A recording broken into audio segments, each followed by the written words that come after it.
వి plus భక్తులే కదా విభక్తులు అంటే అదే ఉంటుందిలే సార్. విభక్తులు అంటే అదొక రకమైన భక్తులు. వెంకటేశ్వర స్వామికి భక్తులు ఉంటారు, శివునికి భక్తులు ఉంటారు. అలాగే తెలుగులో కూడా విభక్తులు ఉన్నాయి సార్. విభక్తులు అంటే వి ప్లస్ భక్తులు అంటావు. అవును సార్.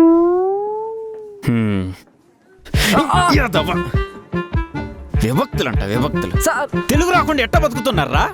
పోయి కూర్చోపో.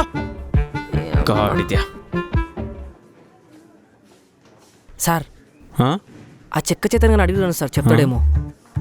రే నువ్వు రారా. విభక్తులు అంటే ఏంటో చెప్పరా చెప్పరా.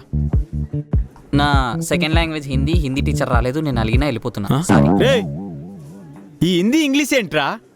తెలుగు ఏ ఒక్కడికి రాదారా? కీర్తి నువ్వు చెప్పమ్మా.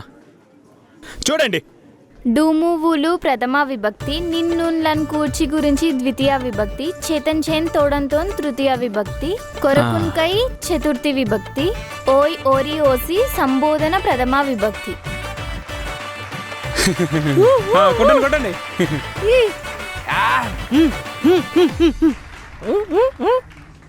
చూసి నేర్చుకోండి. తెలుగు మాట్లాడటం మన సంస్కారం. తెలుగు మన తల్లి లాంటిది. ఇప్పుడు మనం సమాసాలు గురించి మాట్లాడుకుందాం.